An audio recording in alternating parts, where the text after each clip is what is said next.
Hello student, AMCU 04 के 6 most important topic जो मैंने प्रीवियस ईयर के क्वेश्चन पेपर से एनालाइज करके 6 top most important topic choose करे हैं। इसको एग्जाम में जाने से पहले ज़रूर देख के जाइए बिकॉज ये बहुत इंपॉर्टेंट वीडियो है आपके एग्जाम के लिए। चलिए स्टार्ट करते हैं। पहला, business environment and its component. Business environment होता है क्या और उसके कंपोनेंट्स क्या क्या है।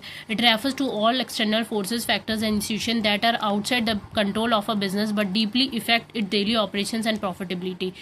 ऐसे बाहरी फोर्सेस और फैक्टर और इंस्टीट्यूशन जो आपके बिजनेस को इफेक्ट डालते हैं, उसके डेली ऑपरेशंस और प्रॉफिटेबिलिटी पे, जो उसका डेली का काम है और जो उसका प्रॉफिट है उस पर इफेक्ट डालते हैं और इस पर बिजनेस का कोई कंट्रोल नहीं होता, इसे हम बिजनेस इन्वायरमेंट कहते हैं। Components of business environment. Business environments के कंपोनेंट्स क्या क्या होते हैं? 2 टाइप्स के होते हैं। पहला है माइक्रो इन्वायरमेंट, दूसरा है मैक्रो इन्वायरमेंट। माइक्रो इन्वायरमेंट क्या होता है? Forces very close to the business that impact directly. जो फोर्सेस बिजनेस की बहुत क्लोज होते हैं और इम्पैक्ट करते हैं डायरेक्टली बिजनेस को, उसे हम माइक्रो इन्वायरमेंट कहते हैं। मैक्रो इन्वायरमेंट क्या क्या होता है? Larger societal forces that effect the entire industry over which a business has zero control. जो लार्जर लेवल पर इफेक्ट डालते हैं एंटायर इंडस्ट्री पे और इस पर बिजनेस का कोई कंट्रोल नहीं होता, जीरो कंट्रोल होता है, उसे मैक्रो इन्वायरमेंट कहते हैं। एग्जाम्पल्स क्या क्या होते हैं? Customer, competitors, suppliers, market, intermediates, public. ये आपका माइक्रो इन्वायरमेंट के एग्जाम्पल्स है। मैक्रो इन्वायरमेंट के economic, political, socio culture, technological, legal environment, ये आपके मैक्रो इन्वायरमेंट के एग्जांपल्स हैं।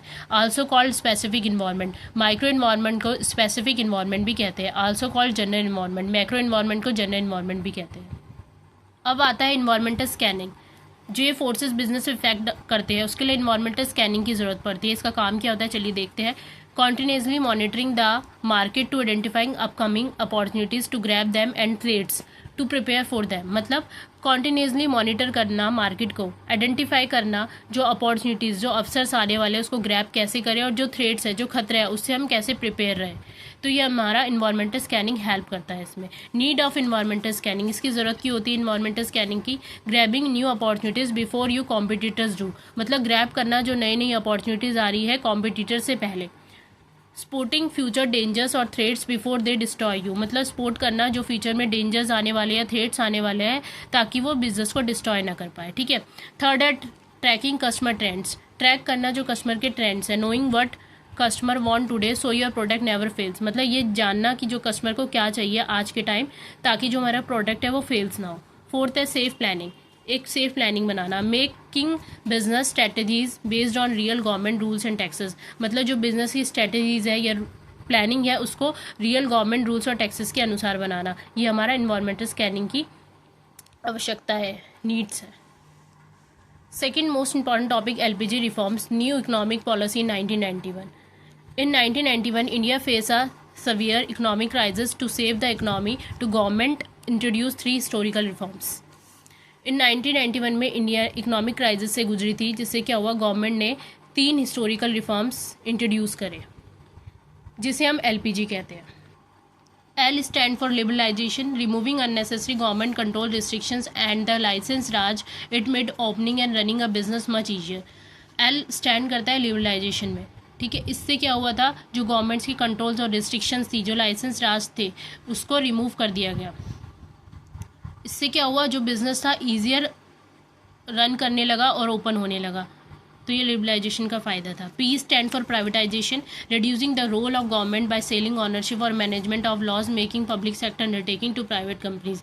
इसमें क्या था, जो रोल थे गवर्नमेंट्स के उसको बहुत कम कर दिया गया और जो पब्लिक सेक्टर अंडरटेकिंग लॉस में जा रही थी उनकी ऑनरशिप को सेल कर दिया और मैनेजमेंट को सेल कर दिया प्राइवेट कंपनीज़ को। तो ये हमारा प्राइवेटाइजेशन में हुआ। G stand for globalisation. Globalisation में क्या हुआ, integrating the Indian economy with the global economy. It allow foreign companies to invest in India easily and Indian companies to operate world wide. Globalisation में क्या हुआ, जो Indian economy थी उसे global economy में मर्ज कर दिया गया, इंटीग्रेट कर दिया गया, जोड़ दिया गया वर्ल्ड वाइड में, और फॉरेन कंपनीज़ को इन्वेस्ट करने दिया इंडिया में आसानी से, जैसे फॉरेन डायरेक्ट इन्वेस्टमेंट हो गया। एंड जो इंडिया कंपनीज थी उसको वर्ल्ड वाइड बिजनेस ऑपरेट करने की इजाज़त मिल गई। ये ग्लोबलाइजेशन में हुआ। ठीक है। Impacts of LPG reforms and Indian business, क्या अब इसके इम्पैक्ट हुए इंडियन बिजनेसेस में। पहला, पॉजिटिव इम्पैक्ट्स क्या क्या है इसके। इंक्रीज फॉरेन इन्वेस्टमेंट, इससे क्या हुआ, FDI में इंक्रीज़ हुआ। बूस्ट इन एक्सपोर्ट, एक्सपोर्ट में इंक्रीज़ हुआ, बूस्ट हुए एक्सपोर्ट हमारे।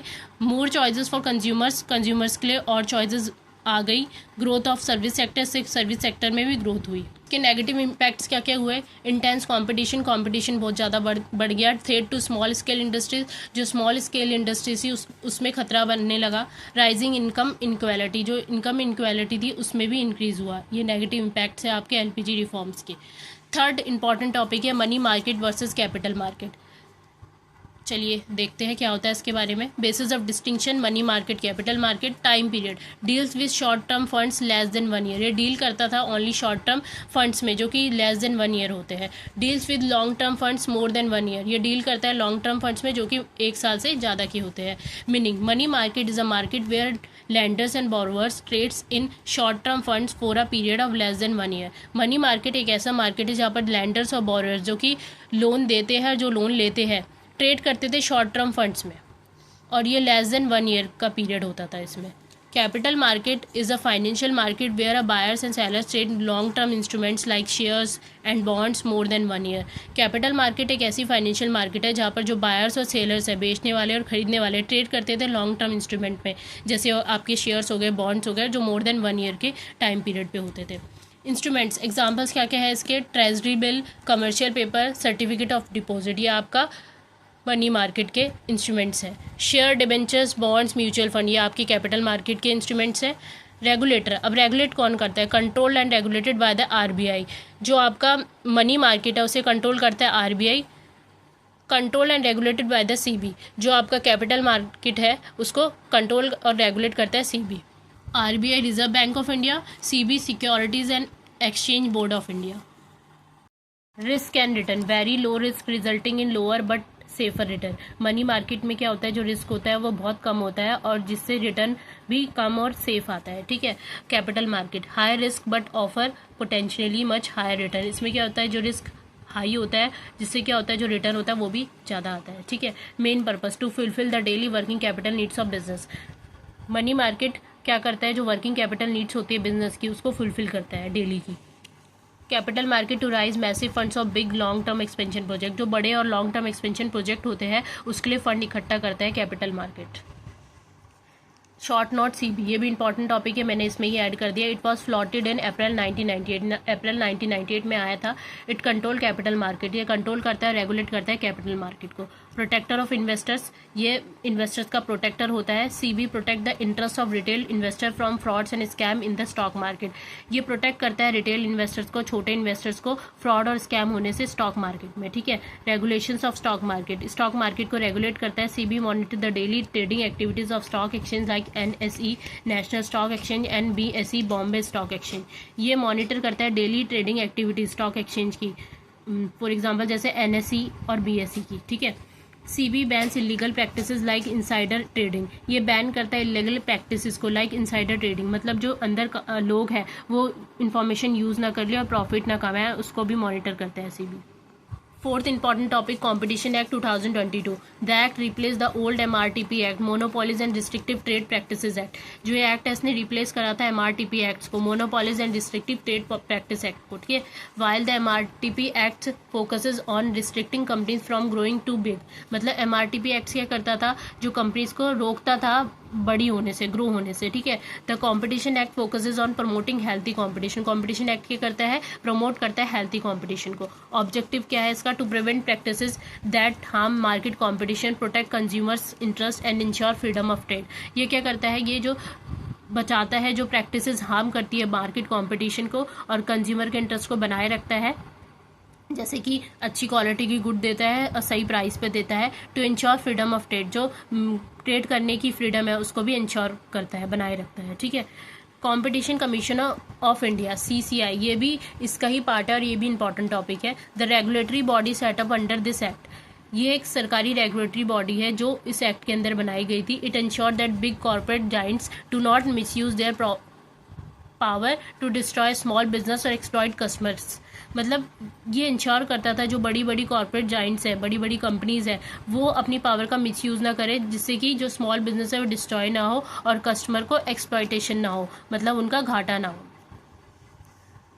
Power and functions of CCI, इसके पावर और फंक्शंस क्या है ये हमेशा पूछे जाते हैं एग्जाम में। To prevent anti competitive practices, ये अनफेयर प्रैक्टिसेस जो होती है उसको प्रिवेंट करता है कॉम्पिटिटिव प्रैक्टिसेस जो होती है अनफेयर होती है, गलत जो होती है, उनको प्रिवेंट करता है। टू प्रमोट हेल्थी कंपटीशन, ये हेल्थी कंपटीशन को प्रमोट करता है। टू प्रोटेक्ट कंज्यूमर इंटरेस्ट, ये कंज्यूमर इंटरेस्ट को प्रोटेक्ट करता है, जैसे कंज्यूमर को अच्छी अच्छी क्वालिटीज़ के गुड प्रोवाइड करना, सही प्राइस पे कराना, क्वांटिटी प्रोवाइड कराना अच्छी। पावर टू इन्वेस्टिगेट, इसके पास पावर होती है इन्वेस्टिगेट करने की, इंक्वायरी करने की।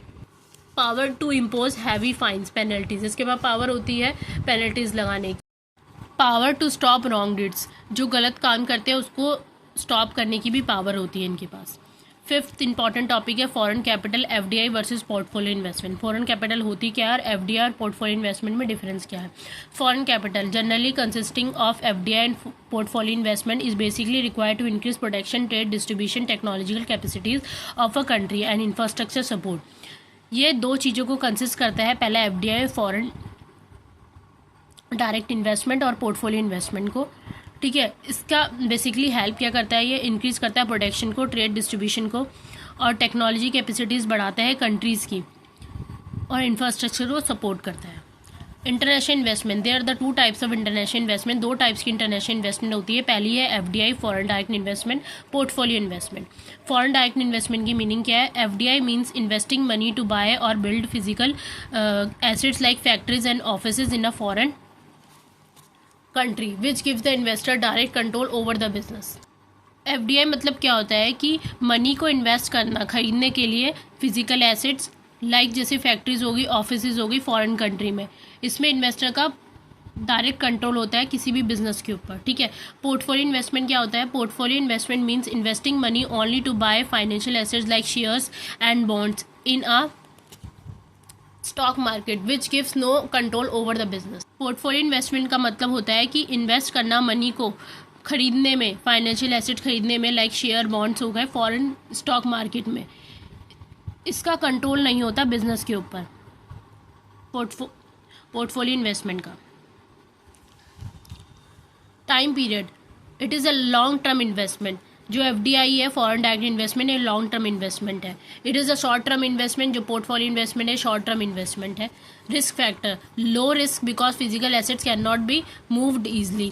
जो एफडीआई होता है इसमें लो रिस्क होता है क्योंकि फिजिकल कैपिटल ईजिली मूव नहीं होती है इसलिए।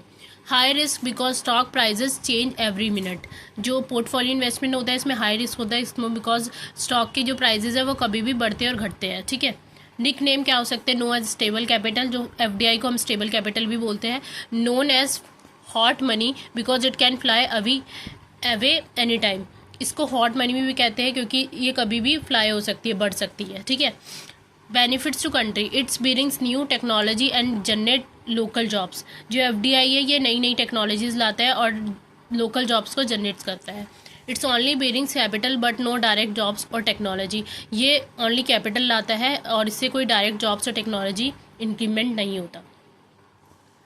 Sixth most important topic corporate governance, ये भी आता है एग्जाम में आपका। Corporate governance is a set of guidelines that ensure companies run with transparency to protect the money and trust of their share holder.